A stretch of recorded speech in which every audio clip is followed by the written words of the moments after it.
the lantern keeper of the floating village for a peaceful night's rest. Close your eyes and drift with me to a world that moves with the rhythm of water and light.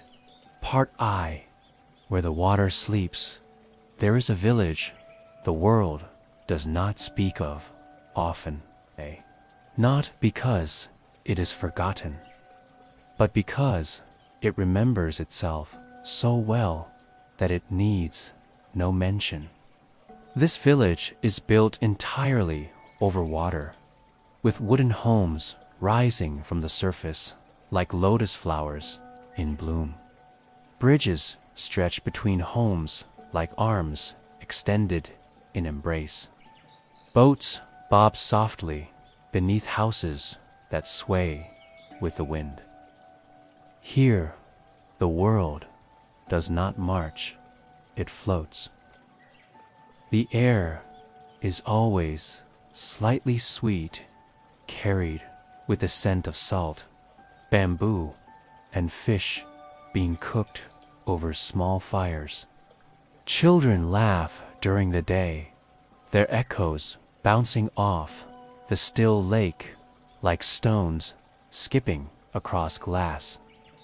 But come nightfall, the village becomes something else. It transforms into a tapestry of soft silence, golden glow, and slow, rhythmic lapping. And at the heart of this transformation is the lantern keeper. Part 2, the keeper's ritual. He is not a man of many words, nor of great movement. To the villagers, he is as much a part of the landscape as the water or the stars. He is simply called Bo Name. That means treasure, not because he is wealthy, but because he is cherished. Each evening, as the sun bows low behind the green hills, Bao steps out of his house with his cane and his lantern pack.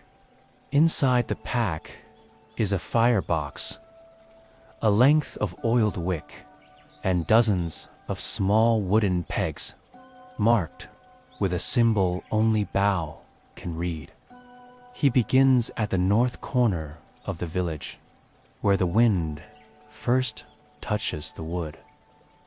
There, he lights the first lantern. A flicker, a breath, and then a glow. Then he walks slowly, placing lanterns one by one on piers, porches, and the curved rails of boats tied to posts. No one asks him to do it. He simply does, just as the moon appears without being called. And with each lantern lit, a kind of hush falls over the water. Even the frogs stop singing for a moment, perhaps out of respect, or maybe just in awe of the man who commands fire with silence. The boy and the glow one evening. A boy named Tanu sat on the edge of his family's platform, swinging his feet just above the water's surface. He had watched Bo for weeks now, always from a distance. But tonight, something stirred in him, a quiet curiosity that asked for answers. As Bao passed by with his slow, deliberate steps, Tanu cleared his throat softly. "Excuse me, sir," he said. "Why do you light the lanterns every night?" Bo stopped, as if the question had pulled him out of a dream. He turned, smiled gently, and leaned slightly on his cane. "Why?" he repeated, his voice like leaves brushing against wood. "Because the night comes whether we are ready or not. The lanterns, they help us meet it gently. But we have candles inside our homes, Tanu replied. Light, Bo said, is not always for fear. Sometimes it is for memory, sometimes for longing, and sometimes for those who are still finding their way back.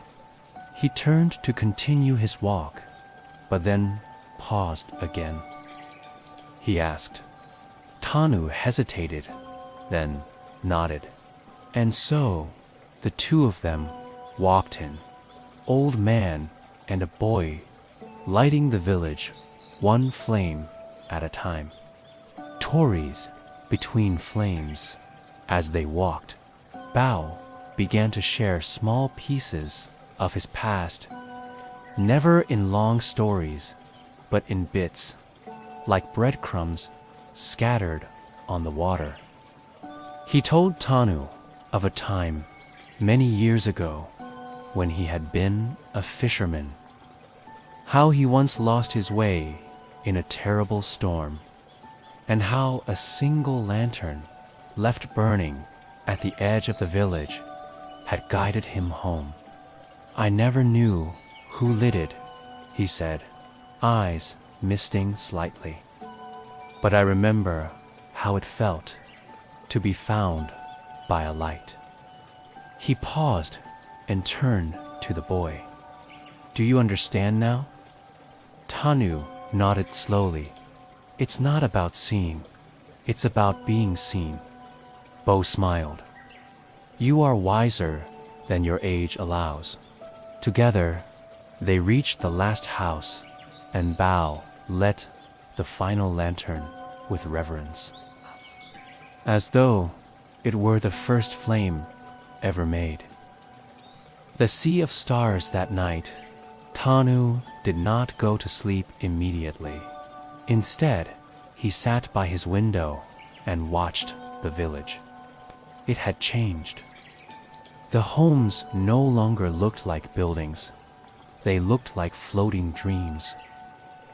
The lanterns reflected on the still water, creating an illusion of stars floating beneath the village. Below, it shimmered with man-made constellations. He closed his eyes and imagined what it might be like. Quote, to live inside a star, to be held by a glow that never asked questions, never judged, only warmed. A village of souls. As weeks passed, Tanu walked more often with Bo. They didn't speak much. They didn't need to.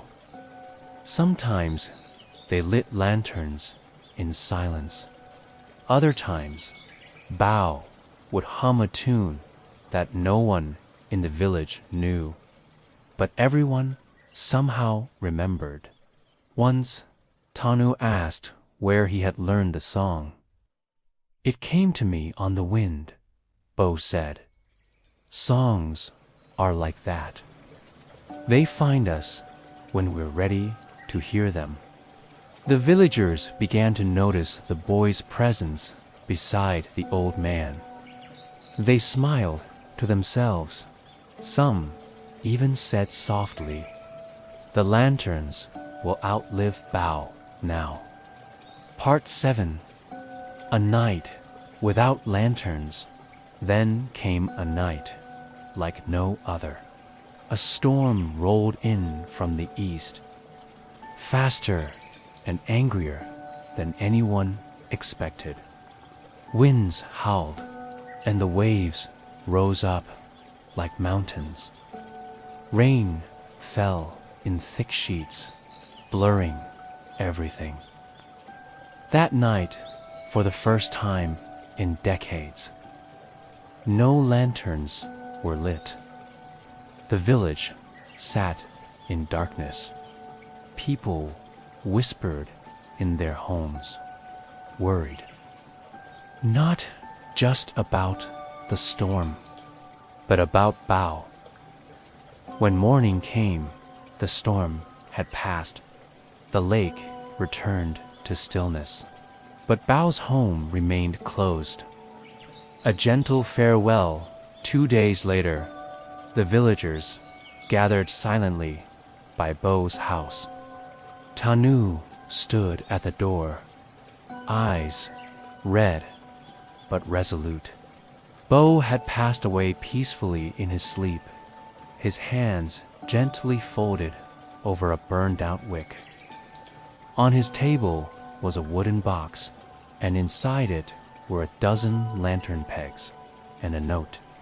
It read, "To whoever holds the light next. Remember, the night does not need conquering. It only asks to be walked through with grace." No one spoke. There was no funeral procession, no fanfare. That night, the village returned to darkness, but only for a moment. Because as dusk touched the water, Tanu stepped out, barefoot, carrying Bo's pack. He lit the first lantern, then the second, then the third, and the light returned. A gentle farewell. 2 days later, the villagers gathered silently by Bo's house. Tanu stood at the door, eyes red but resolute. Bo had passed away peacefully in his sleep, his hands gently folded over a burned-out wick. On his table was a wooden box, and inside it were a dozen lantern pegs and a note. It read, "To whoever holds the light next. Remember, the night does not need conquering. It only asks to be walked through with grace." No one spoke. There was no funeral procession, no fanfare. That night, the village returned to darkness, but only for a moment. Because as dusk touched the water, Tanu stepped out, barefoot, carrying Bo's pack. He lit the first lantern, then the second, then the third, and the light returned. Sleep beneath the lanterns, and so, if you ever find yourself by a quiet body of water and see lanterns dancing on the waves, know this: you are near a village that floats on memory, a place that meets the night with open arms, where one light can carry you home. Now, rest. Let your breath slow. Let your heart quiet. You too, dear one, are a lantern tonight, floating, glowing, and guiding yourself into sleep. Good night.